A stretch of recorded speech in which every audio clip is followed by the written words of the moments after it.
Welcome back to the 128 KB podcast. We are back once again. Oh, yes. Due to lack of popular demand. Yes, this is your weekly dose of all things gaming with him and me. Oh, yes. Yes. We're in the room of games. We are indeed. The archive. Or, as last week was, the room of rambles.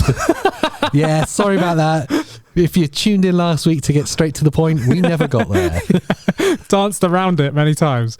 I'm not even sure what my point was last week. Oh, I don't know. I thought it was a fun episode. Yeah, it was a fun episode. I did enjoy it. Yes. And as we're sat in this archival shrine to physical games, mainly PlayStation. Yes. Yeah. My vast PlayStation library. I wanted to touch upon a really important topic. Yes. We have talked about before. We've mentioned it many times. Maybe, I think most recently, about 6 months ago. Probably. Maybe a little bit longer. About how physical games are it. Oh, yes. Physical always. Yeah. And now as a kind of a sorry note were we wrong about digital only? Because I got a feeling we were a little bit wrong about that. Yeah, maybe. Yeah, we've both been advocates for physical media. 100%. Still don't think it should die, but it will eventually. I think the most recent time we talked about it was the podcast about retro games and how something like 89% of games before 2011 are no longer available to play. Lost to time, yeah. Which was incredible. And that's why it's important for these kind of historic games for when they're over 15 years old, 20 years old. Yeah. The only way to play them properly Yep. without emulation is on the original formats. Yes, with the original media, yeah. And that can't get switched off. As we've seen with like the Nintendo eShop getting switched off. If you've got the physical version, it can't get taken away from you, ever. Yes. So we were advocates for always buy the disc, always buy the digital the physical version. Yes. Until very recently, Yes. We started playing with digital formats. I think the first kind of I was going to say the first embracing of it was Xbox Game Pass, but it's not. That's a lie. It was the Steam Deck. It was the Steam Deck. Yes. Yeah, absolutely was. And maybe even before that was Nintendo Switch Online. Yeah, maybe. Yeah. Was the first kind of example of like this digital format has a lot to offer, and I can see why it's been so widely embraced by kind of casual gamers everywhere. Yes. Yeah, absolutely. Yeah. But then there was this, obviously you got the Steam Deck and that took advantage of the Steam library. PC gaming has been digital only. Oh, it's for donkey's years. 20 years? Oh, yeah, it's good. At least 15 years. I've still got tons of boxes at home, physical boxes for physical PC games, where you used to go into your local game store and buy. They were like this big. Some of them were massive, yeah. But like MMOs and stuff, like, you know, I got so many boxes of random PC stuff where you had to go and buy it. Yeah. And then obviously that all just went, it was almost overnight. Just went, nope, digital only now. Yeah. And it's funny because I've always held PC gaming slightly separately. Do you know what I mean? So I never let that come into the like console side of it. But with console, I'm like, no, physical only, you know? And then like now you're seeing physical games. Most recently, I'm seeing it with Call of Duty, with Avatar. I had that. Yeah. That was like a reserve point to make. Call of Duty. The games aren't even on the disc, man. Game isn't even on the disc. It's like inserting a token in, and it just goes, you bought the game it's a spinning token. license key. It is. And how stupid is that? It's utterly retarded. So but the game won't work on my PS5. Call of Duty, the new one. Yep. It won't work unless my disc is in the drive. Yep. The disc is not doing anything. No, it's just saying that you've got the right to play it. Yeah. That key, the license key, could be saved to my account. Yes. And linked to my PlayStation. Yes. If I bought the digital only version, that would be the case. Absolutely. Which I could have on the same PlayStation. Yes, yeah, exactly, yeah. It's all this kind of crossover period between physical and digital formats of gaming. It's this real nasty hodgepodge of things not quite being right anywhere. Yeah, it's like a weird transitionary transition space. Because a while back, if you got the disc, the game was on the disc. So, and if you bought the digital version, the internet sucked so much, you'd be waiting like 2 days to download it. Here's the thing with the problem with digital only, or the problem with this crossover as well. That Call of Duty game's a really good example because it's my most recent example. Yeah. I got the physical version, not because I'm a physical collector of PS5 games. Yeah. I don't really see the point at this point. Yeah. But because I have really bad internet connection at home. Yes. As in, like, I'm averaging about 5 meg download. So you had fun when you bought that physical disc? Well, I bought it. I was like, physical, I'll get the physical bit. And it said, requires digital download. And I thought, well, that's just going to be like the map pack or something. Yeah. I've seen it before, but they're going to fill the Blu-ray up with 100 gigs worth on because they can. Yeah, exactly. No, the whole thing. Yeah. It took 3 days to download. Get this. And then when it finished, the download had failed and it restarted. No. Yeah. What? So I left my PS5 in rest mode. Oh, no. Download, rest mode. And it said it was like 140 gig or something. It was huge. Yeah, it's huge. It's massive. And it came up, I'll get this right, it came up 96 hours. I'm sure I sent you a screenshot. I definitely did to my brother and he's like, that's not a real number. So but I was like, okay, that's fine. Just leave it on rest mode. I won't play the PS5. I haven't been playing it anyway, so it's no big deal. Yeah. I came back the 90 odd hours later. Yeah. Turned it on. I was like, it'd be done now. Sweet, I'll be able to play COD tonight. Mm-hmm. I went to open it and it goes, update required. I was like, oh, it'll just be like the next update. Yeah, like gigabyte or something. Yeah. So I clicked to go update and it went, downloading 140 gigabytes. No. Time remaining 90 odd hours. Like, so it's taken me a week. Oh my God. Not even in the days when I had an Atari XEXL and the games took 50 minutes to load. Did I have to wait this long to play? Yeah. See, that is the issue we've had as PC gamers for years. Yeah. You know, but I had the same thing with Call of Duty. And it's funny because I bought Christina, my wife, the game for Xbox. Yes. And I had it wrapped up, ready for Christmas, which was a Monday. Now, it was Friday night, and I went, I bet you I'm going to have to download this bloody game. Yeah, so well spotted. So I said to her, I'm going to give you a Christmas present early. And she went, no, don't do that. I went, no, you need to have it now. And she opened it, and she was, oh, wow. And I said, well, first of all, at least we get to play it a bit earlier because, you know, we had the weekend before. Yeah. We didn't have anything to do. And also I thought, I bet this freaking game is going to need a download. And I thought at least a 20, 30 gig update on top of what was on the disc. That's what I thought as well. Yeah, same. Put it in, starting download, 140 gig.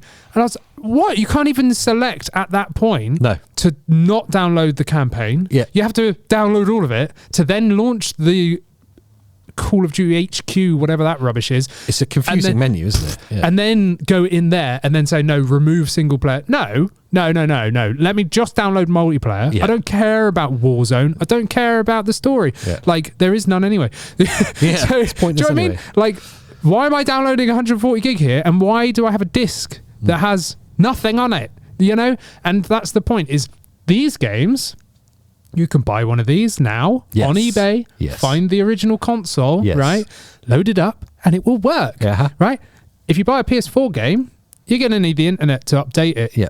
If you buy a PS5 game, you're going to need the internet to even download the game. Which makes the physical media and the whole point of collecting the archival process pointless, because as soon as that server gets switched off, it's done. Yeah. So let's fast forward 10 years. Yeah. Guarantee that server switched off. Yeah.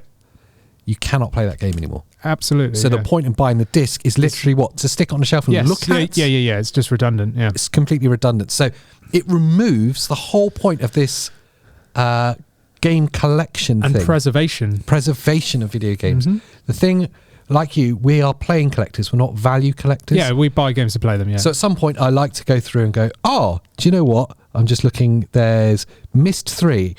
That's a weird long game I've never played before. Let's play that. Yeah. Oh, probably won't. No, you won't. You'll never play that. But you could. I could. If you wanted to. Yes. And that's the thing, is now you won't be able to. No. I believe some games are still on the disc. I think with Avatar. Oh, Avatar's a good point. Avatar, whatever it is, Blue People Far Cry 3, that's the official name. Yeah. That had 2 discs. Have you seen a 2-disc game in the modern era? I haven't. So yes, Cyberpunk. Oh, really? Mine's still sealed.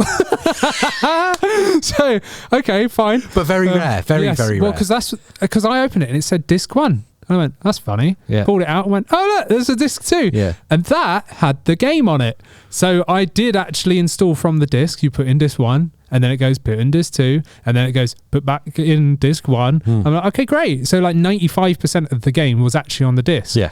And away we went, you know, and that was fine. But it's got this weird, and they don't really tell you, like Switch will. with the Nintendo Switch, if it's on the cartridge, it's on the cartridge. And sometimes there's download required on top, but those cartridges always have something on it. But if you went into a game shop, you can get it where it's got the box, but it will say download only. Code, download code, that's it. And that it means it's an empty box, and you just put it in on the eShop and download it, and it links to your account though still, which is still good, because you can find those codes really cheap sometimes. If you like, game shops sell them for like a couple of quid, and you're like, wow, I just got this game like really cheap. So it's kind of annoying. And the other thing for me was with the Steam Deck, which made me realize my love for PC again, of like, I've got an account here that's like 20 years old, and all my games are still there, and all my saves are still there. Like, and like we played it, we've said this multiple times, but I loaded up Half-Life for you, and I went, oh look, there's my save from like 2006. It's so weird. It's like time travel. Yeah, and I was like, wow, this is weird. Nearly 20-year-old save. Yeah, great. Like, not that I'm ever going to play it, but I could, so there's that. And then the other thing was, again, with the Steam Deck OLED, upgraded to a 2 terabyte. I got a 2.5 terabytes on that thing. And I was like, install. If I want to play something, I press the button, done. I can play it. This is where digital really comes into its own. Like, truly. This is the winning aspect. Yeah, if you get over the internet connection problems like I've got in my house, and I'm sure a lot of other people do, especially in rural areas, once you've got the game on your piece of hardware, digital only is infinitely superior. It's winning, you just click it. I don't have to get up, put the disc in, take the disc out. Exactly. And we're all getting a bit lazier now. Yeah. I'm sat there with a cordless controller. Exactly. I'm like 3 meters away from the TV now, where it used to be like 6 foot. You'd have to sit on the floor. You'd have to sit on a beanbag. That's all gone. And the other huge win is, especially with the PS5, there's no noise. Yes. Why is the disc drive still the loudest? I think there's a speaker attached to the disc drive. To make it feel like, they've paid extra for this. They want to know it's working, and that it sounds, even though it's downloading it off the cloud behind, they're like, no, let's fake it. Let's make it sound like it's ripping it off the disc. So when I turn on Call of Duty now, the physical version that was just a license key, my PlayStation starts up, low Call of Duty. It's like, why are you reading it that quickly? You don't need to spin that Surely fast. It just needs to read like one line of code, like once. Like, I'm good. That's good. And randomly during play, like every half an hour. Why isn't it like check every month or something as well? Do you know what I mean? Like, rather than every hour. Yeah, like, I get that you can sell the disc and someone else can have the key, but come on. Seriously? Really. At least with the Xbox, you can't hear the disc drive like at all, especially because most of the time it's not doing anything. But that being able to switch over games thing was huge. So Christina and I were playing, and she's like entitled with games now, because she's so used to me having so many games everywhere, like installed on the PC or on my Steam Deck, and we can just load like anything. And we're there like playing the Xbox, and we got Call of Duty on disc because I wanted her to open something at Christmas. Yeah, do you know what I mean? Like, I bought Call of Duty download code. Exactly, or just saying, "Oh, I've installed it already." Yeah, great. Yeah, which I was tempted to do, but I was like, "No, I want her to open it." So I got a Call of Duty and I got an Avatar. Whereas Alan Wake, I'd bought off the eShop thing, whatever it's called, the store. So that was digital, which is great because I just load it up, don't have to get up and put the disc in. So we're playing like Call of Duty or whatever, and she's like, I want to play Avatar now. So she cancels it, like Call of Duty, backs out, opens it up, and it won't work. She's like, oh, why is it? I'm like, are you getting up or am I? The dog's asleep. He's a mental nut job anyway. If I get up, he's going to wake up. Do you know what I mean? And then we just carry on playing Call of Duty. Exactly. And it's going to take me an hour to settle him down. So, he's a lunatic puppy. So I'm like, oh man, this sucks. Whereas if it was digital, wouldn't have to do that. The other point is if you're unfortunate enough to buy a PlayStation Portal, then if you're playing that and you've got a physical collection, you have to change the disc every time you want to change the game. I really believe they don't understand how broken the mechanics are of it. It's stupid, isn't it? Like, if you were to remove all the mechanics and go just on face value, you go, oh, a remote play device made by them, quite cool. Great. Remove all the flaws. Yes. That's quite cool idea. Yeah. It's a great idea. The fact that it can't stream is retarded. Yeah, but it is retarded. It's quite cool, like a little bit of hardware. Yes. That, what you've just said there about the physical games, proves that Sony know that the future is digital only. for one, but also proves that they don't walk through what a player's experience is anyway. Yeah, they don't think about it at all. You're playing Spider-Man 2. That's cool. Yeah, so you want to load Call of Duty? You're going to have to get up and put the disc in. You're going to have to ring your neighbour. He's going to have to climb through your cat flap. And he's going to have to find break your window. He's going to have to change it over, and then there's an update.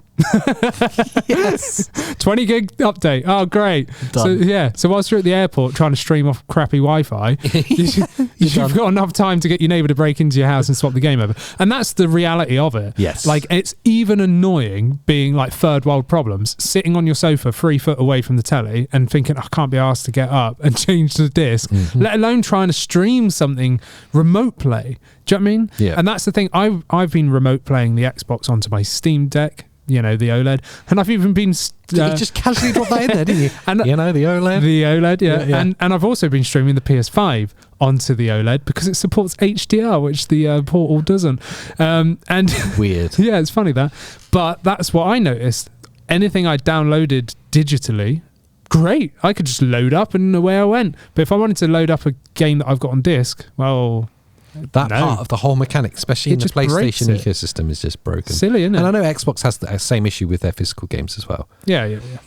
The one key, huge, giant advantage that Xbox has, and we've talked about it a lot, and I will continue to talk about it because I don't really fully believe that PlayStation fans appreciate how good it is. It's Game Pass. Absolutely. Right, and so shoot me down. I was a huge PlayStation fan, and my proof for that is behind us here. Yeah, I think there's about 1,000 PlayStation games from the different generations. And there's more over there. A wall of PS1 games behind me. Right, yes. I've been a collector forever, huge collector, massive PlayStation fan. But Xbox Game Pass is the greatest thing in this current generation for gaming. They've nailed it. Yeah, for console gaming, it is it. They've nailed it. It is the future. It is. Yeah, it absolutely is. The fact I pay $8.99 a month. Right, this isn't an advert. They're not sponsoring it. If they want to, I'll take the check. That's fine. Come on. $8.99 a month, and I can play their latest AAA release, Starfield, straight away. Lies of P was on there. Yep. Remnant 2. Jesus, yeah. Yeah. I was thinking you said 1,000 releases are available. No. I saw someone had figured it out. Yeah. And there's nearly $10,000 worth of games were released onto Game Pass. I think last year. Wow. From like some classic old games, great indie games like Dead Cells and stuff that's on there. Amazing. Free to play within this subscription. Yeah. I can download it to my Xbox Series S, which was a bargain basement little console. Yeah. And play it straight away. Yep. Or you can stream games if you don't want to go through the hassle of downloading it. So obviously it relies on you having an internet connection. That is just gaming in these days. So here at the studio, I have an awesome experience with digital games because the internet connection is really good here. And also the Game Pass, the streaming thing, the way I see that is demo mode. Yes. Do I like this or not? Exactly. You go, never seen this game before, let's stream it for half an hour. If you go, that clicks for me, hit the download however much it is, 100 gig, 5 gig, whatever. But at least you've got that option to cloud test it. Do you know what I mean? Or if you just want to play the whole game that way, then great. Yes. But that is the future, especially if Sony are increasing game prices again. Well, there's a whole podcast episode coming up about this. There will be. With that Insomniac Marvel leak that happened. Well, the hackers leaked the information. They've ransomwared them, which was quite funny. And a bit sad for the people that work there. Oh, it's awful, yeah. But the internal memos and stuff and Sony basically talking about games going up to $100 in price or £100 if you're in the UK. And they were the first to push it up to 70 as well. They were, yeah. So they're just like, let's just keep going. It's almost like this narrative has been drip fed to us. You have that. You have the CEO of Take-Two. Yes. Saying that game prices should be directly linked to the amount of gameplay hours that are predicted to play. So GTA 6 will have a much bigger price, probably over £100. It's all leading towards the fact that these releases are now going to be... It's ridiculous. AAA releases for over £100. Oof. Imagine, though, looking at both sides, right? You've got PlayStation. Here's this game for £100. Yeah. Xbox. Here's a whole year's worth of access to 10,000 games for £100. And if you want to know, if you want to know the similes, You just have to look to the different entertainment industries to see what actually happens. Gaming, weirdly, is a little bit behind music and film. Yes, yeah. Film, you get the cinematic releases, but if you think about films and TV series like box sets, how much money does Netflix invest in its content? How much money does Disney invest in its content? Hundreds of millions. So these streaming platforms get it. Yeah. I get enough people subscribing to this small subscription every month.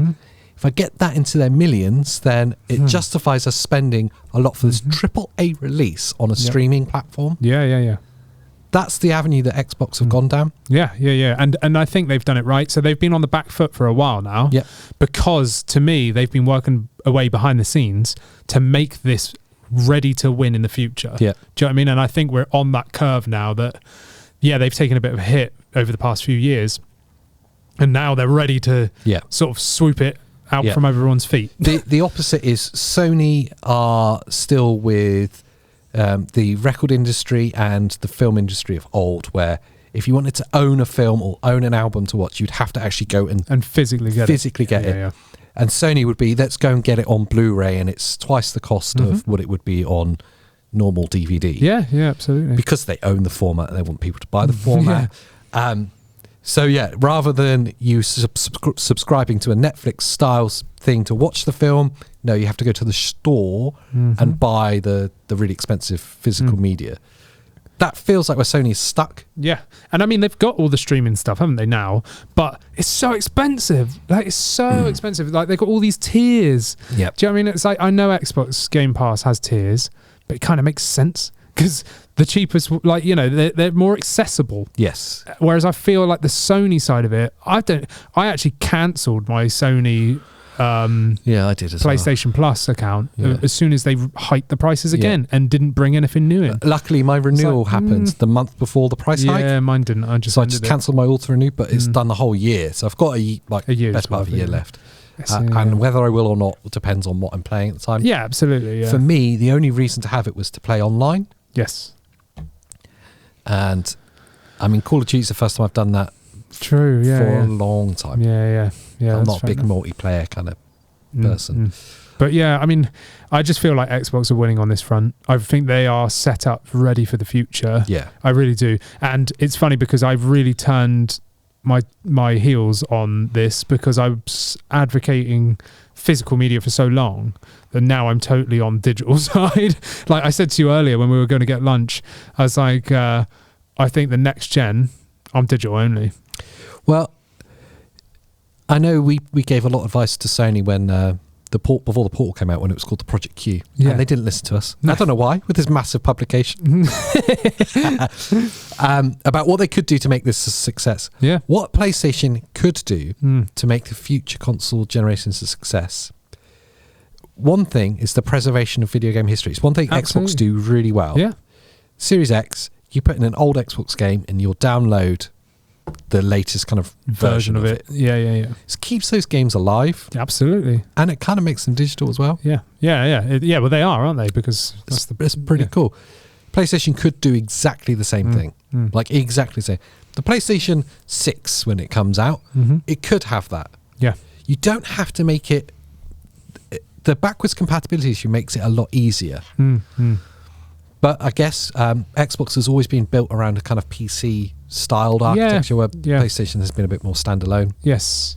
Just easier for Microsoft. And that's the thing we were talking about off camera as well before, saying that like previous digital media has disappeared. You know, they shut down the stores for the Wii U, they shut down the stores for the 3DS, they shut down the PS Vita stores, and then it came back, and now I'm pretty sure it might have been gone again. I'm not too sure. So there's all this stuff, but the architecture of those consoles was so different and unique that now, and we were saying as well how the gap between console and PC has narrowed so much because they're just PCs in funky shells. You know, the PS5 is a PC, the Xbox is a PC, the Switch is a PC. It is. So if they go the route now of having these digital storefronts, technically they could just continue forever. Yeah. Because that will now span every new system because they've just why the Steam library is such a win. Exactly. Because we were saying, what if they get shut down? Well, the PC Steam is the best thing that ever happened to PC, really. Yeah. Like those storefronts, because there's games that are ancient, still getting updated now from developers. Yeah. They have no obligation to do that, but they're like, we'll just roll out this fix, see if anyone notices. And some people are like, oh, look at what they've done here, like 10 years later. Yeah. And it's like, why'd you do that? I don't know. They did. And if not, the community will fix it. Community will fix it. And that's the way I think it will go now, is being digital only and consoles actually now just being PCs, but more affordable, more accessible to the mass. I feel like they could absolutely start preserving their games via a digital storefront, which will then carry on. Just like with the Switch, I think now they've hit that switch where the Switch is just a PC tablet. Yeah, they've hit the switch. The Nintendo Switch Online service, that's not going to go with the Switch 2. That's just going to get expanded upon. And then such, it will happen each time, rather than the Wii U, which got turned off and shut down because it was slightly different or whatever. That's the way at least I see all this. I guess the real threat, again, we kind of glossed around the point though, is that what happens when the service gets switched off, and we have seen the very real threat of that very recently with PlayStation and their licensing issues with the Discovery Network, that people had bought TV shows, films, documentaries, whatever it was, off the Discovery Network that was licensed with PlayStation on the storefront. And then PlayStation just put this very polite email out. I remember getting an email and going, hi, we're shafting you. Anyone that's purchased content from the Discovery store will no longer be able to watch it in January. Thanks for your monies. It's like, but they bought it, and you're going to just delete our access? Yes. Now, you were saying they've scaled back on that. Yeah, they've reverted on it now. So they must have come to some agreement on like future like licensing royalties or something. But it was obviously a licensing issue, and that's the very real kind of potential you can't problem. Escape that nowadays. I mean, especially with IP related games. Yes, I think about like the Marvel series, Spider-Man. You know. Shame for that Gollum game. but what about King Kong? But again, it goes back to like Walking Dead. Those the day before, the older games, like, they were done and dusted. Whatever was on that cartridge was it, So you could preserve that. Yes. But again, like I said earlier, like games now, they all have downloads anyway. Yeah. So even if there was a nuclear fallout and you found the disc, you wouldn't be able to play it because it would go, update needed. Oh, all right. And it's the same with the freaking PS5 Slim. I was just going to say that. Yeah, with the disc drive. The disc drive. It's like you can't even use the disc drive until you download the update from the internet. What happens when that server gets switched off? Exactly. It's ruined. So to me, it's like, it's all going that way anyway. Yes. It's so much more convenient. Yes. I know internal storage and storage mods are going to need to be bigger, just like with the Steam Deck. Internet connection is going to need to be better. Internet connection. For those of you that are on the fence, I've been on the fence for a long time, and I'm still not 100%. But I'll just say this. When you listen to music, what is more convenient? Spotify or your record collection? Or walking around with a Walkman skipping, even though it says anti-skip on it. Yeah. Like, I had a huge amount of records and CDs. Records I donated to my little brother, who's a collector of those things. It's cool. So it's gone to a good home. CDs are in the storeroom here. And I was like, coming from music, I was like adamant, no, you have to buy the album because it's the whole experience. And you listen to it left to right. I've got hundreds of CDs. When was the last time you listened to a CD? Probably over 10 years ago now. Just because it's not as convenient. No, but I used to buy them, burn them, like rip them onto my computer. So you would do the streaming work for I'd rip them onto the computer and then chuck them over to a random brand MP3 player that was like just a thumbstick with like didn't even have a screen or whatever. It was just hit shuffle against like 10,000 songs. You're like, okay, hope for the best. Until the iPods were good enough and cheap enough to be accessible. I was just trying to think, like, if when you were younger, if there was a subscription service that said, if you pay us £5 a month, you can listen to as much music as you like. Before Spotify existed, it'd be like insane. That's mind blowing. Because I used to be able to buy one CD a month when I was a kid. Yeah. And again, I swear they were 10 to 12 quid They were. back then. Yeah. So I would choose my monthly disc. Most of the time, you couldn't even pre-listen to what it was. So I was walking into a record track, go into the genre selection. What looks good? What looks cool? And then it'd be like, have I heard this like on a radio or on like a TV music channel, or someone recommended me anything? And Always then it's like that way of like, and then you would ask the dude behind, I like this, I like that. What's this like? Yeah, it sucks. No, it's good. You'll like it. Whatever. And you'd hit or miss. Yeah. Sometimes your monthly allocated music budget quite often sucked. Yeah. You know, and that was it. And so obviously this is a parallel to where the video game industry is, and it's weird that the video game industry is a little bit behind. Yeah, because it's a tech-based industry, should be further forward. Yeah, you would have thought so. How many times have you done that with games, though? The same thing. You go, okay, I've got a budget to buy a game. Let's say I've put together 50 quid and I'm going to go and buy a game. How many times have you bought a game and it is utter turd? Gollum. But if it was part of a subscription service, doesn't matter. Yeah. Oh, well, it was a turd. Exactly. Yeah. I didn't even download it. I streamed it. I streamed it first. I'm not even going to sully my hard drive with that rubbish. Yeah. And instead of paying 50 quid, I paid 10 quid. 10 quid for a month. Yeah. That accesses all of these games. Yeah.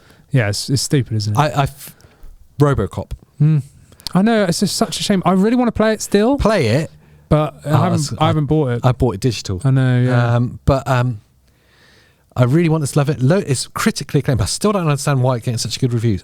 Nostalgia, that's what it is. Yeah, maybe. I just really didn't enjoy it. And I paid, I think it was 50 quid, wasn't it? $49.99. Yeah, you paid full price for it, I think, on the store, didn't you? I should have bought it from Nigeria. Yes, you should have. Yes. Or Argentina. Yes. Should have asked your cousin in Argentina to buy it for me. Indeed. Yeah, so if you pay 50 quid for it and it's a turd, and you go, or you don't enjoy it. Yeah. I'll be a bit more objective about RoboCop. I didn't enjoy it. I feel like I've wasted my money because I don't want to play it again. And now you're out 50 quid. Yeah, but really that game should have been part of Game Pass. Yes. And then I'd have been happier with it. Fine. Yeah. Nah, well, I didn't really like it. Yeah, yeah. Or you might have enjoyed it more because you didn't have to pay it just feels upfront for it. Exactly. It just feels inevitable that's the direction of travel for video games, and I guess we have to learn to embrace it. Yeah, I think the only thing I need to see is from, I want to say companies, but I'm just looking at you, Sony, is that PlayStation needs to drop their digital prices. Do you know what I mean? Because you can't be paying 70 quid for a physical and then 70 quid for a digital. It's just not right. The economics don't make sense. It doesn't make any sense at all. No sense at all. You're literally uploading a freaking code. You're letting someone just download it off the server where it's there anyway. So why is it the same price? There's an infinite number of copies of it. Exactly. Because it's just a download code. Exactly. Right? Yeah. And there is no physical media that's had to be made. Exactly. There's no physical media that's had to be distributed, put in a shop. Yep. There's no shopkeeper that has to sell it. There's no shop that has to take a cut. Exactly. It's all in-house and it's all digital. Bam, it's done. You just hit upload. Make it 50 quid and you will sell out. Yeah, exactly. You would sell so many. Even better, make your PlayStation Plus Platinum or whatever the hell you call it, make it a reasonable price and you have access to these games. Exactly. And that's especially Sony IP or Sony exclusives. And that's why Steam win. Because Steam win. There's no distribution. I know that Steam take a high cut from the companies. Yeah. But then you're getting looked after. Everyone's on Steam. Do you know what I mean? They have the distribution and the marketing. Yeah. It's amazing. Exactly. So, and then Steam sales, Steam winter sales, Steam whatever sale. There's 4 or 5 sales a year. Yeah. And games go down to a crazy, the amount of games that I've just bought and never played because I'm I've wanted to play that. It's now a ridiculous price. I'll buy it and then never play it. So they're making money off me anyway. There's a game developer that I follow online, and he was talking about Steam sales, and he's saying it's really important for us that to know that whenever you discount your game by more than 20%, Steam will automatically send an email to everyone that's wishlisted that game. Yeah. Yes. So if you look at your wishlisters and there's 50,000 people that wishlisted it but have not bought it yet, drop the price by more than 20%. And you guarantee that the majority of those will then buy it. Absolutely, yeah. So they've got the distribution and the marketing really taken care of. And I really like the fact that there'll be brand new releases and they often do a 10% off, order or whatever what it's called. I can't think of it. Is a pre-order sale, isn't it? Whatever. So if the game's coming out tomorrow or in 3 months or whatever, there'll be like a pre-order thing where you get a discount, and then the day it goes live, it just goes full price. Like early bird. Yeah, like early bird discount. It'd be like 10%, but that's still great. If you're, normally you have to wait 6 months. Imagine PlayStation, you'd be waiting like 12 months before it drops in price. So I don't know. And let's just say this, okay? Yeah, go on. If Final Fantasy VII, or if the Wolverine game, whenever it lands, any of those Marvel games that they seem to have exclusivity over. Yeah. Whenever any of those land, if they're included for free within a subscription service for PlayStation, how big would it be? Oh, it'd be huge. How big would that be? They would never do that. But yet, Microsoft were willing to do it. Of course they are. With Starfield. Because they take risks. Yeah. They do. And whatever you say about Starfield, good or bad, it was huge. Absolutely massive. Huge investment. Yeah. Massive development and a huge game. For that to be included in the subscription, all Sony have to do is match what the competitors do. Yeah, but they won't. And they'll stay ahead because they are ahead. Yeah. And all of them to do is stay ahead is to But they're match. not. They're shooting themselves in the feet.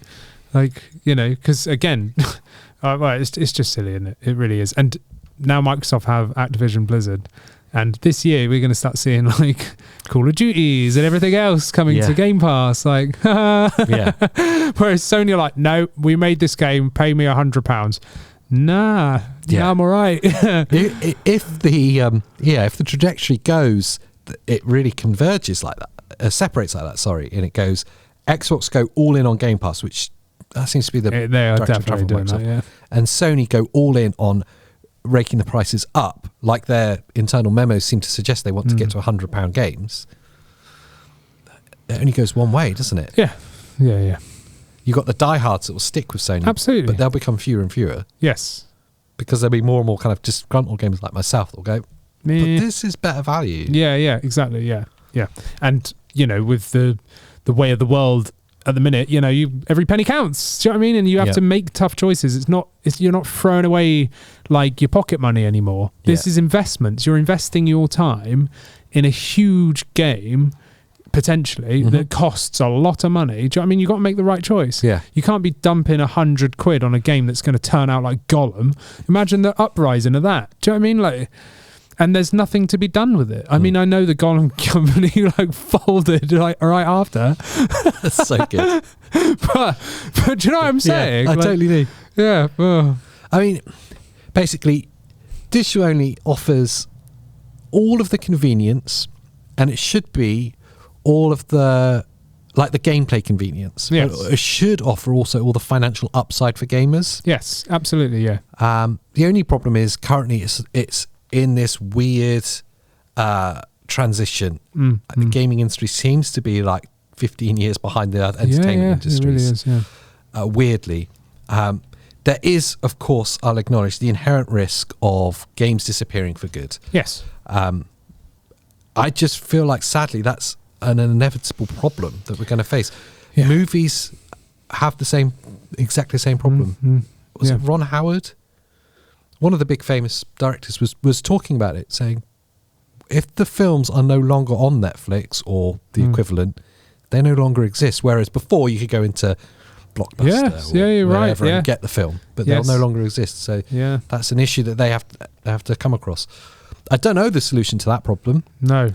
And obviously, as time goes on, the more and more and more data there is to back up and find and keep, and how can you stay on top of it? Like there's only so much. There's only finite amount of, especially as games are getting so big. Yeah, exactly. That's what I mean. Like you would need like the moon to be a server, just to house all the rubbish. When we're talking about behind me here, like PS1 games, it would fit on a CD-ROM. Yes, yeah. So what's that? 800 megabyte max, something like that. Yeah. Or like before that, when they're talking about cartridge games, and you're talking about very tiny ROMs then. Yeah.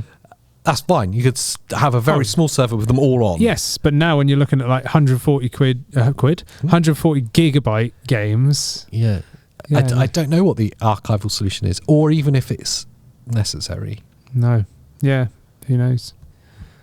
Yeah, interesting. But I definitely think now I'm pro digital. It's funny, isn't it, how it changes? Yeah. And it all stems from convenience. It is. That is the truth, though. From actually actively playing and getting frustrated with the drawbacks of physical, it feels outdated now. Yeah. If you're just playing. I love collecting. I love having them on my shelf and stuff. Here's how lazily I embraced it. When I started playing the Xbox, obviously I had Game Pass, so there's a huge amount of games I can play there. And then there was a few releases that came. Robocop was one. Flashback 2 was the other. In which I was like, I'd quite like to buy those games. I didn't even load my Xbox. I was still sat at my computer in my office, my office computer. Went onto the Xbox store, add to Xbox, and then behind me in the other room, the Xbox is installing it. Yes.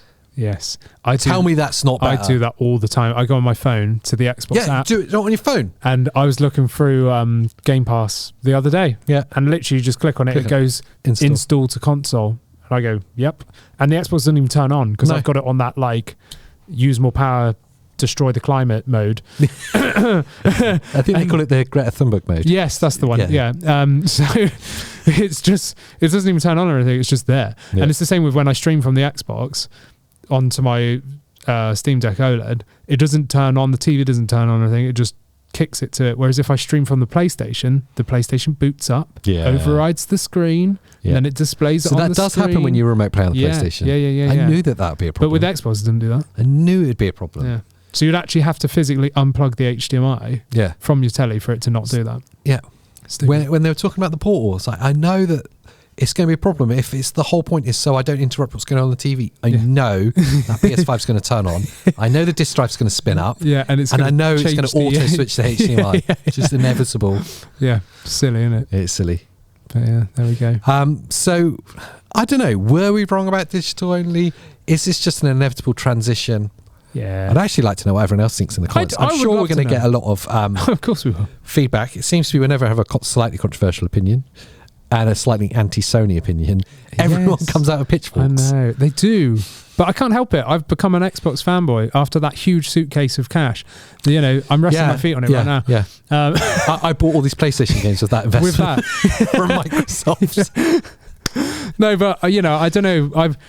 We were both so anti-Xbox for so long. Well, not even anti, just, I don't know. What would be the word? Kind of ignorant. Yeah. If I'm honest. Yes. We're just ignorant to it. Ignorant to it. We just didn't. I'd spent no time looking at it. No, we both just ignored it. We used to treat it as a joke. We did. Yeah, we used to joke about it. Oh, we could talk about Xbox. No one cares. Yeah. Yeah, it was a joke. And now I'm fully Team Green. Team Green? I am. Yeah. Wow. I am. I mean, I'm rocking the You really are. You really did sell out. How much was it? Well, the cup. No. The sellout. Yeah. Enough to buy the cup. The mug, whatever that is. It was just that. It was just the bottle, yeah. I'm easily swayed. Let us know in the comments if you're watching this on YouTube, if you agree or disagree, if you are now all digital or you're holding on to the glorious physical pass. I do love the physical pass, as you can tell. Yeah, same. And if you're a podcast listener, well, there's actually no way of you interacting with us at all because those platforms haven't caught up yet. No. But you can let us know that it was a good podcast by rating us 5 stars. Yes, do it. And those YouTube viewers, buttons are below. Yes. Press them all. There's even channel memberships. Oh, yes. Which gives you access early to these episodes before they're launched. Yes. Where you can give your unvalued and unwanted opinion before everyone else. I'm, of course, joking. I love you all. What else is there to do, Andy? Watch more of our faces here. God, spend more time with us. Yes, look at how interesting this video is. It's rubbish, but watch it anyway. And the other one, maybe a little less interesting. Maybe festive. Who knows? Could be, yeah. So that about wraps up for today. It does indeed. So until the next time, we'll see you next time. Bye.